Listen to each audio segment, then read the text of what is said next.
hip hop is the most #1 influential genre of all time now. Yeah. It's not even country music. Like Facts. it used to be country music then. No, it's hip hop. So what happened with hip hop, or what happened to R&B, especially male R&B? If you want to get on the radio, you got to degrade a woman, right? Because that's what the hip hop guys are doing. Yeah. If you want to get on the radio, you also have to turn on auto-tune, because now Future will go get Young Thug featured on a hook. They're rapping together, when back in the day, Future would have to go get a Trey Songz or a Chris Brown or a Sammie. Exactly. So now we have to turn on auto-tune, degrade women, and change the concept. So it's no more making love, no more I'm sorry if I cheated, no more singing in the rain, no more grabbing air, because melody is considered R&B. Real life.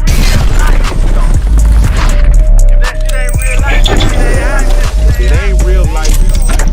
Just ain't real life street stars. Know what time it is. So do you think that's the problem with the game right now, is that it's more so that they just find the person with the image and then just auto-tune them and make them sing versus actually getting the talent? Well, it's a lot wrong with the game now, because when I came in, there was artist development, right? Which means you go to media training and you learn how to counter certain questions that can cause controversy or get you canceled. You know what I'm saying? You learn to sing and dance at the same time, work out and run and jog and sing at the same time. I was 12 in R&B boot camp doing that, right? There's no more artist development. It's SoundCloud numbers, Instagram numbers, TikTok challenges, Snapchat. Like, it's like, oh, if that song got 2 million hits today, sign them and throw them to the world. You know, I was just joking, but I was that serious. I don't know, the period I girl, right? Yeah. You know what I'm talking about? Period I. When that went viral on TikTok, I put under one of the blogs that posted, I was like, y'all posting her, she will have a deal soon. And then like fast forward, last week I saw that she has like security and she's getting booked and fans going crazy. Not knocking it, just telling you how easy it is now to be famous and not talented or not musically inclined. So that's the problem. The problem is just a social media driven world, opposed to you can actually sing, let me put millions behind you. You can actually rap and you got some substance to talk about. Let me get you and groom you. Nah, if you got enough hits, they throw you to the world. Think that's what R&B is missing right now? What's is that? The fact that they don't do any branding anymore. They don't do any artist development. That it's all about the social media wave. R&B is popping in the world of women. You know what I'm saying? This is Kaylani, 7th Streeter. You're welcome. Summer Walker, her, SZA. It's a LMA. It's a plethora. The list goes on. And shout out to those queens, right? But I will also say, they forced hip hop is the most #1 influential genre of all time now. Yeah. It's not even country music. Like Facts. it used to be country music then. No, it's hip hop. So what happened with hip hop, or what happened to R&B, especially male R&B? If you want to get on the radio, you got to degrade a woman, right? Because that's what the hip hop guys are doing. Yeah. If you want to get on the radio, you also have to turn on auto-tune, because now Future will go get Young Thug featured on a hook.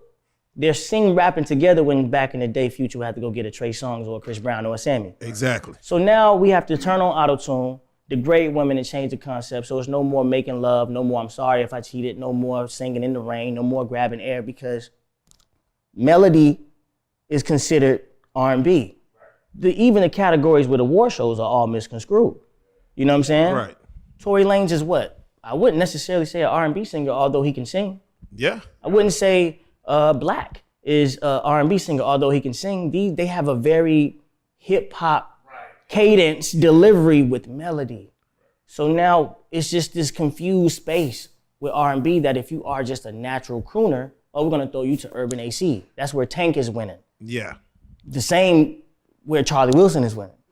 Exactly. You see that? Yeah. The same where Keith Sweat is winning. Yeah. But then you might get a peek of Kevin Ross. Like, where's the space for the Sammies, the Pleasures, the Ray J's, the Bobby V's, the Marios, the Amarians? We don't have a space on radio. So it's a tricky place. It's a lot of dope R&B. Lucky Day is dope. So many, bro. Luke James is dope. I was telling them I'm an R&B nigga. I listen to R&B and I can name like 20 people that people probably never heard of. Yeah, you have to. That's the playlist. Those are the people you go search on Apple Music and Spotify and Tidal, and you're like, oh, it's a space. It's real substance here, but they don't mainstream it anymore. But I think it's about to come full circle, because finally everyone's tired of the auto-tune. Right. Finally, everyone's tired of the sad music. So taking it back to the music, Yeah. tell me your top 5, your Mount Rushmore of R&B. No chronological order. Stevie Wonder, Marvin Gaye, Usher Raymond, Tank. I'll put him there. And then, you know, I'm not scared to say it. The king of R&B is behind bars, R. Kelly. Yeah, I know people be trying to shy away from that narrative, but you know, I'm able to not separate the two, but just understand that there was nobody as diverse as R. Kelly. And I say that in the sense of, he'll give you I Believe I Can Fly or The World's Greatest, and then he'll give you TP2.com, but then he can sing on the hook of a Jeezy record and then go do a whole gospel album and everything resonates. I gotta ask, outside of your own music, what Yeah. would you say is the greatest love-making song of all time? Sammie's Oh, wow. choice. You know, they gotta have the babies now. Ain't no abortion, so Oh God, he went gotta there. have them. They have them this year. Damn, I can't say if I could pinpoint one song, but again, you know, and I know people gonna feel a kind of way. Nah, it would be a R. Kelly 12 play album. Oh, come on now, come on Yeah. now. That's gonna set it off. Yeah, and then Sex, Love, and Pain, Tank. Oh yeah. Yeah, those are vibes. Yeah, those are like, as far as I'm trying to remember when we used to have CDs and you would have like 5 and just let it play until you know, did your thing. So yeah, those would be my first top 2 that came to my mind. 12 play and Sex, Love, and Pain for sure. Okay, now we be having this debate, right? Genuine versus Tyrese, man. In what? Just who can sing better? See, I said Genuine. Tyrese is a better singer.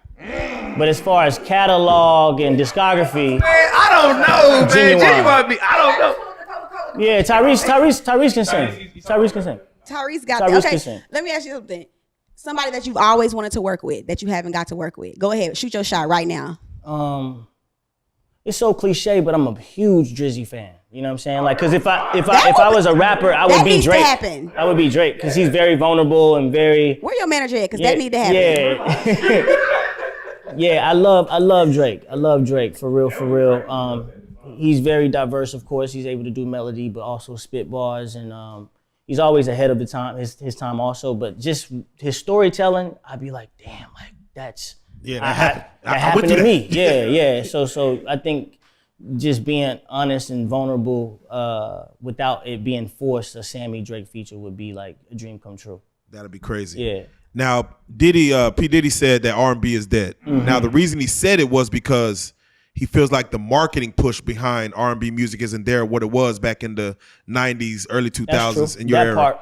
part. So yeah, with that part, and as far as the budget not being there from labels to push strong R&B music, even what y'all are doing and what you're doing yourself, do you feel like with the right label push and the right label budget, R&B could take back over the forefront? Yeah, it's easy. You're just not getting those $2-3 million budgets that you give rappers to. You know what I'm saying? Like you can't even hear R&B on the radio unless you go to an urban AC station, which is the demographic is anywhere from 20 to 60 years old. You know what I'm saying? So I'm glad he said it and then elaborated on what he meant by it, because R&B is very much alive. Yeah, very much. It's just not force fed on us like the Futures and the Gunners and the Lil Babies and the Babies, etc. You know what I'm saying? Like, and not saying they're not dope, but that's all you're going to hear if you turn on the radio, or the Cardis or the Megs. It's just hip hop. Right. Put a bag behind a hit R&B record, and it'll change the whole spectrum of where R&B is. It will no longer be a hidden gem. It'll be right in everyone's face for them to find. See, I feel like it's smoke and mirrors, because I think, like Summer Walker has one of the best albums, R&B albums that came out in a while, For sure, right? yep. And like when I listen to rap music, I don't typically go back to it. But an R&B album, it's Well, over I and always over and tell over. people you know what I'm R&B saying? makes the world go round. Facts. Everyone speaks R&B. You know Facts. what I'm saying? Certain hip hop you can't listen to, because if you're not from the streets and never lived that, that might not be your cup of tea. You Right. might be more of the backpack rap, you know, or you like the lyricist.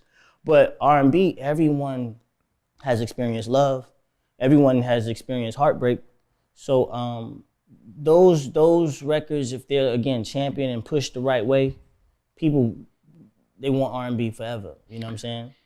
I got a question for you, and this is I want you to jump in the mind of somebody who's trying to get into the R&B right now, right? Yeah. How would you go about doing it? Because I don't really see a lot of platforms for R&B artists to kind of get, it's like with rap, there's so many different platforms for them to go on and talk their stuff. And if you were doing R&B as a new R&B guy right now, how would you go approach it? I mean, there's no one way, but the internet is your friend. It's the easiest way to come back because that's actually the tool that brought me back. I started really like looking at the logistics of my social handles. My Instagram engagement is top tier. I might tweet something and no one gives a shit. You know what I'm saying? Like, and I be abandoning Snapchat. Right. So you have to find where your fan base is gonna be and then be consistent on it. Cause I have been singing snippets of songs on Instagram since Instagram was a thing. And then Shade Room gave me a platform that one beautiful day, June 30th, 2016.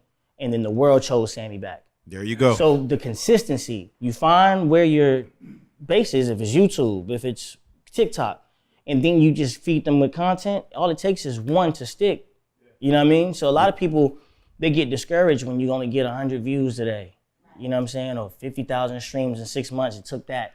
I remember all that time. I did the slow grind. You feel me? Me and my manager was hand delivering CDs out to the world in 2015.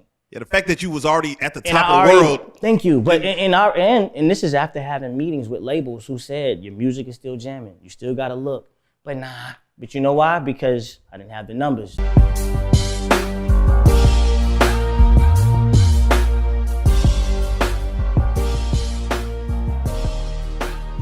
out Reallyfe Street Starz, nigga.